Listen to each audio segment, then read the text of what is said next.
नमस्कार दोस्तों, मेरा नाम है राहुल झा और हिंदी वर्ड चैनल में आपका एक बार फिर से बहुत बहुत स्वागत है। और दोस्तों, आज हम आपको इस वीडियो में बताने वाले हैं कि आप वृद्धावस्था पेंशन के लिए ऑनलाइन आवेदन कैसे कर सकते हैं। जी हाँ दोस्तों, अगर आप ओल्ड एज पेंशन के लिए अप्लाई करना चाहते हैं तो आप कैसे करेंगे।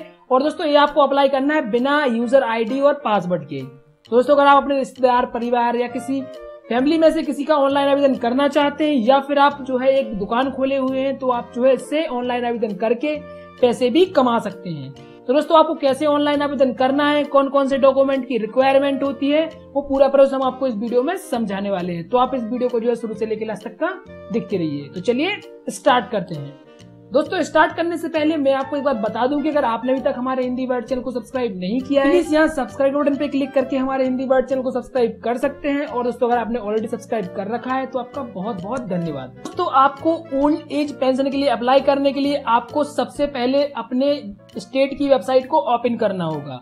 मान लीजिए आप यूपी से करना चाहते हैं तो आपको यहाँ पे लिखना होगा ओल्ड एज पेंशन यूपी। जैसे कि मैं आपको बताता हूँ, यहाँ पे ओल्ड एज पेंशन और यहाँ पे आपको लिखना होगा यूपी।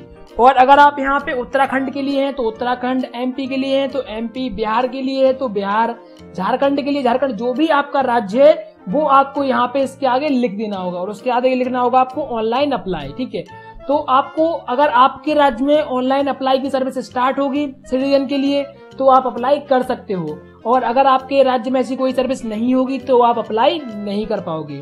यह फिलहाल जो है लगभग सभी राज्यों में स्टार्ट है। आप अपने राज्य की यहाँ से लिख के यहाँ पे अपने राज्य का नाम और चेक कर सकते हैं। तो प्रोसेस सेम जगह का कुछ थोड़ा डिफरेंट होगा, लेकिन सब जगह का जो है प्रोसेस एक जैसा ही रहता है। तो चलिए मैं आपको एग्जाम्पल के लिए आपको यूपी का भर के दिखा देता हूँ। तो यहाँ पे देखिए हम लिखेंगे यूपी ऑनलाइन अप्लाई। ठीक है, यहाँ पे हम ओके करेंगे तो जो हमारी यूपी की वेबसाइट होगी वो ओपन होके हमारे सामने आ जाएगी। तो यहाँ पे आप इस यूपी की वेबसाइट को देख सकते हैं और यहाँ पे लिखा हुआ है वृद्धावस्था पेंशन। तो चलिए इसे हम ओपन कर लेते हैं।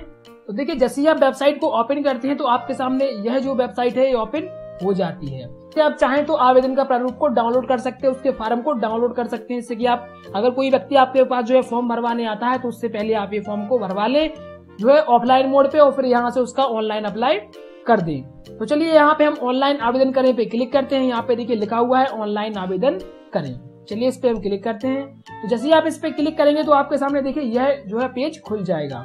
यहाँ पे देखिए सबसे पहले ऊपर लिखा हुआ है न्यू एंट्री, यानी कि आप यहाँ से अप्लाई कर सकते हैं।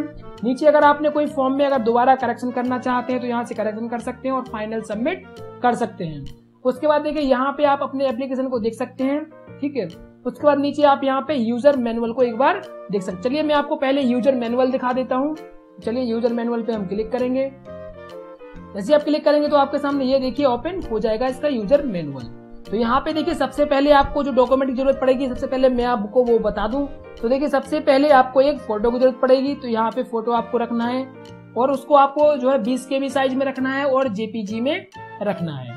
उसके बाद देखिए आप नीचे को स्क्रॉल करेंगे तो यहाँ से आपसे जो है मांगा जा रहा है जन्म प्रमाण पत्र।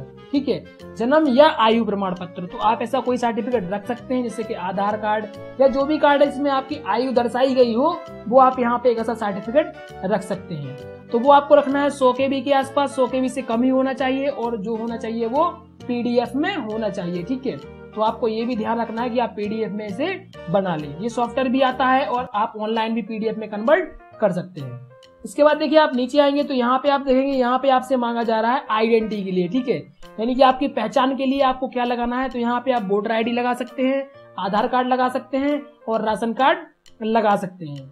इनका जो साइज है वो 100 KB में होना चाहिए और PDF में होना चाहिए। इसके बाद देखिए आप नीचे देखेंगे तो यहाँ पे आपको अपनी पासबुक का विवरण देना है। तो यहाँ पे आपको पासबुक को अपलोड करना होगा। तो यहाँ पे आपको एक पासबुक की जो है स्कैन रखनी होगी और 100 KB में रखनी होगी और PDF में भी रखनी होगी। ठीक है, इसका भी आपको ध्यान रखना होगा। और नीचे आप यहाँ पे आइए तो यहाँ पे आपको एक आय प्रमाण पत्र भी बनवाना होगा। यहाँ पे आप आय प्रमाण पत्र देख सकते हैं। तो अपनी तहसील द्वारा एक आय प्रमाण पत्र बनवा सकते हैं और उसको भी आपको यहाँ पे देखना है कि उसके साइज जो 100 KB में होना चाहिए और उसको PDF फॉर्म में आपको रखना है। ठीक है, तो इन सबको आप PDF में कन्वर्ट करके रख लीजिए अपने कंप्यूटर के अंदर। ठीक है, और इनका जो साइज है वो 100 KB से कम का होना चाहिए, क्योंकि जब हम फॉर्म को ऑनलाइन अप्लाई करेंगे तो इस डॉक्यूमेंट की हमें जरूरत वहां पे पड़ जाएगी। तो चलिए ये सारी चीज आप यहाँ पे कंप्लीट करके रख लीजिए। ठीक है, यहाँ पे और नीचे जो कुछ लिखा हुआ है वो इसे आप एक बार पढ़ लीजिए, ठीक है। यहाँ पे जो भी लिखा हुआ है तो यहाँ पे आप इन्हें एक बार पढ़ लीजिए। तो देखिए आवेदन करने के लिए आपको इसी वापस इसी पेज पे आना होगा और यहाँ पे न्यू एंट्री फॉर्म पे क्लिक करना होगा। चलिए इस पे हम क्लिक करते हैं। तो देखिए जैसे आप क्लिक करते हैं तो आपके सामने ये जो है पेज खुल जाता है। यहाँ पे सबसे पहले आपको अपना जनपद चुनना है। आपका जनपद क्या आता है, यानी कि आपका डिस्ट्रिक्ट क्या पड़ता है। तो हम यहाँ पे अपना डिस्ट्रिक्ट चुन लेते हैं। तो हमारा यहाँ पे देखिए लखनऊ आ गया है। और इसके बाद देखिए यहाँ पे हम जो है निवासी, तो हमें यहाँ पे पहले यहाँ पे हम तहसील चुन लेते हैं लखनऊ। इसके बाद हम यहाँ पे निवासी चुन लेंगे, तो यहाँ पे हम चुन लेते हैं नगरीय, ठीक है। अगर आप ग्रामीण हैं तो आप ग्रामीण चुनिए, अगर नगरीय हैं तो आप नगरीय चुनिए। इस बात का आपको ध्यान रखना होगा। उसके बाद देखिए आपको यहाँ पे नगर चुनना है, नगर चुन लेते हैं हम लखनऊ। उसके बाद देखिए आप अपने हिसाब से चुने, जो है मैं यहाँ पे आपको एग्जाम्पल के लिए यहाँ पे दिखा रहा हूँ, ठीक है। आपको इस बात का ध्यान रखना है। यहाँ पे मैं वार्ड नंबर चुन लेता हूँ, ठीक है। उसके बाद यहाँ पे देखिए आपको अपना मोहल्ला है उसके अंदर तो वो डाल दीजिए, कोई गांव है तो वो आप यहाँ पे डाल दीजिए, ठीक है। इसके बाद देखिए आपको यहाँ पे आवेदक का नाम डालना है और यहाँ पे आवेदक का लिंक सेलेक्ट करना है, वो मेल है या फीमेल है। उसके बाद देखिए आवेदक के पिता का नाम, पति का नाम यहाँ पे आपको देना है। इसके बाद देखिए मकान नंबर आपको देना है, लोकेलिटी आपको यहाँ पे देनी है, गली आपको यहाँ पे देनी है और पिन कोड आपको यहाँ पे डालना है। आपको एक बात का ध्यान रखना है कि जिन पर स्टार मार्क का साइन लगा हुआ है यह आपको फिल करने जरूरी है, ठीक है। तो ये कंपलसरी है, स्टार मार्क वाले आप जरूर फिल करिएगा। इसके बाद देखिए नीचे आ जाइए, तो यहाँ पे स्टार मार्क में आपको पूरा अपना जो है पता भरना है, तो यहाँ पे अपना पूरा एड्रेस भर दीजिए। इसके बाद देखिए यहाँ पे आपको क्या करना है, पासपोर्ट साइज का अपना फोटो, जो कि मैंने अभी आपको बताया था जो 20 KB से कम का होना चाहिए, वो आपको यहाँ पे अपलोड करना होगा और ये JPG साइज में होना चाहिए, ठीक है। इसके बाद देखिए आपको यहाँ पे श्रेणी चुननी होगी, तो आप यहाँ से अपनी श्रेणी चुन सकते हैं। आप जनरल में आते हैं, OBC में आते हैं, SC में आते हैं, ST में आते हैं, तो यहाँ पे आप चुन लीजिए। इसके बाद देखिए यहाँ पे आपको अगर कोई उपश्रेणी आपकी आती है तो यहाँ पे चुन लीजिए, नहीं आती है तो आप इसे छोड़ दीजिए। उसके बाद देखिए आपको यहाँ पे अपनी जन्मतिथि डालनी है और जन्मतिथि डालने के बाद यहाँ पे आपको अपनी जो है आयु भरनी होगी, ठीक है।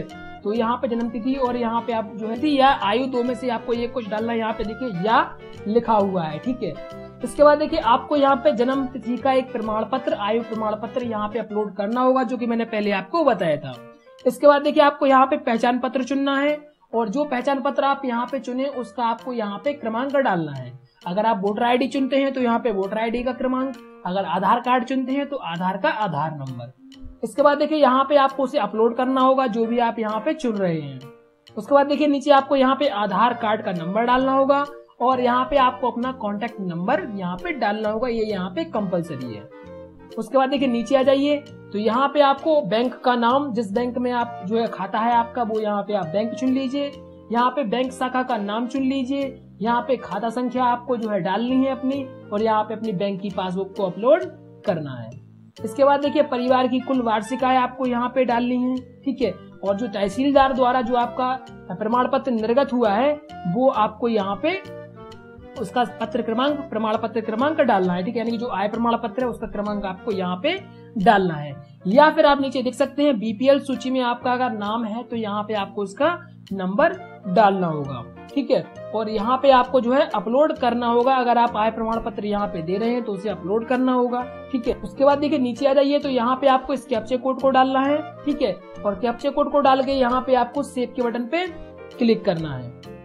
तो देखिए हमने यहाँ पे सारी इन्फॉर्मेशन भर ली है और यहाँ पे हम सेव के बटन पे क्लिक करेंगे। चलिए जैसे ही हम यहाँ पे सेव करते हैं तो यहाँ पे हमें एक नंबर दे दिया जाता है। चलिए हम आपको दिखा देते हैं। तो इसके बाद देखिए आपके सामने यह पंजीकरण संख्या आ जाएगी और यहाँ पे इस पंजीकरण संख्या को आपको नोट कर लेना है, ठीक है। जैसे ही आप यहाँ पे इसे नोट कर लेते हैं तो यहाँ पे प्रिंट करके सेव कर लेना है। चलिए हम आपको इसका दूसरा स्टेप बता देते हैं। अब आपको क्या करना है, फाइनल लॉक करना है, इसे चेक करना है और सबमिट कर देना है। तो आप वापस से उसी पेज पे पहुंच जाइए। तो देखिए जैसे ही आप इस पेज पे आ जाते हैं तो यहाँ पे देखिए दूसरा ऑप्शन है एडिट सबमिट फॉर्म। यहाँ पे आप क्लिक करके यहाँ पे आप क्लिक करिए और अपने फॉर्म को यहाँ से आपको सबमिट कर देना, क्योंकि यहाँ से फाइनल सबमिट होगा। तो चलिए यहाँ पे देखिए हम क्या करते हैं, इस पे क्लिक करते हैं और क्लिक करने के बाद यहाँ पे देखिए हमसे हमारी जो है यहाँ पे स्कीम पूरी जाती है। तो यहाँ पे हम वृद्धावस्था पेंशन चुन लेते हैं और इसके बाद देखिए यहाँ पे हम क्या करेंगे, अपना जो है यहाँ पे हम डिस्ट्रिक्ट चुन लेते हैं। तो यहाँ पे हमारा डिस्ट्रिक्ट लखनऊ था, चुन लेते हैं। यहाँ पे हमारा जो रजिस्ट्रेशन नंबर हमें मिला है हम वो यहाँ पे डालेंगे और रजिस्ट्रेशन नंबर डालने के बाद यहाँ पे हम जो है यहाँ पे जो कैप्चा कोड दिया हुआ है ये हम यहाँ पे भर लेते हैं। चलिए भर लेते हैं। और इसके बाद हम क्या करेंगे, यहाँ पे सर्च के बटन पे क्लिक करेंगे। जैसे ही सर्च करेंगे हमारा फॉर्म हमारे सामने खुल जाएगा। तो आपको उस फॉर्म को देखना है और उसमें जो भी करेक्शन आप करना चाहते हैं, जो भी खाली ऑप्शन रह गए हैं, उन ऑप्शन को आप यहाँ पे एक बार फिल कर लीजिए और दोबारा से इस फॉर्म को सबमिट करिए। चलिए मैं आपको दिखाता हूँ। तो देखिए यह फॉर्म कुछ इस तरीके से खुल जाएगा और यहाँ पे देखिए लिखा हुआ है कि आपको ये जो है फाइनल लॉक के लिए फॉर्म खुला है और अगर आपको संशोधन करना चाहते हैं तो वो भी कर सकते हैं। जैसे आप यहाँ पे फाइनल लॉक कर देंगे तो यह जो फॉर्म है समाज कल्याण अधिकारी के पास पहुंच जाएगा। चलिए यहाँ पे हमारा फॉर्म सही भरा हुआ है और हम इसे नीचे स्क्रॉल करेंगे और कैप्चा कोड डालेंगे और दोबारा से सबमिट कर देंगे। इसके बाद देखिए आपके सामने यह फॉर्म आ जाएगा और यहाँ पे आपको इसे प्रिंट कर लेना है और यहाँ पे देखिए लिखा हुआ है आवेदक द्वारा शुद्ध एवं पूर्ण किया हुआ हस्ताक्षर करवाना है। आपको इस पे अंगूठा निशान लगवाना है, ठीक है। फॉर्म पे फोटो लगाना है, फोटो इस पे पहले से लगा होगा और आपको इसे समाज कल्याण विभाग में जमा कर देना होगा, ठीक है। तो यहाँ पे इसे प्रिंट आउट निकाल लीजिए और इस पे जो है साइन करवा के, अंगूठा निशानी करवा के और समाज कल्याण विभाग में इसे जमा कर दीजिए। तो आपका फॉर्म जो है सफलतापूर्वक सबमिट हो गया है। अब देखिए आप इसका स्टेटस कैसे चेक करेंगे वो भी मैं आपको बता देता हूँ। तो देखिए अगर आपने अपने फॉर्म का प्रिंट आउट नहीं निकाला है तो यहाँ पे देखिए नीचे आ जाइए और यहाँ पे लिखा हुआ व्यू एप्लीकेशन फॉर्म। तो यहाँ से आप अपने फॉर्म का प्रिंट आउट निकाल सकते हैं। जब आप जमा करवाने जाएंगे तो यहीं से आप उसका प्रिंट आउट निकाल सकते हैं अगर आप प्रिंट आउट नहीं निकालते हैं तो। चलिए आप देखिए यहाँ पे क्या करना है, आपको स्टेटस जानने के लिए आपको वापस, तो देखिए यहाँ पे आप क्या कर सकते हैं, यहाँ पे आप आवेदन की स्थिति चेक कर सकते हैं। तो आपको यहाँ पे क्लिक करना है और अपने आप आवेदन की स्थिति जान सकते हो। तो दोस्तों इस तरीके से आप जो है वृद्धावस्था पेंशन के लिए ऑनलाइन आवेदन कर सकते हो, ऑनलाइन अप्लाई कर सकते हो। दोस्तों उम्मीद करते हैं आपको ये जानकारी पसंद आई होगी। अगर दोस्तों जानकारी पसंद आई है तो वीडियो को शेयर करें, लाइक करें और साथ ही साथ हमारे सिंधी वर्ड चैनल को सब्सक्राइब करना बिल्कुल मत भूलिए। दोस्तों मिलते हैं एक और वीडियो के साथ, तब तक के लिए नमस्कार, आपका दिन शुभ रहे।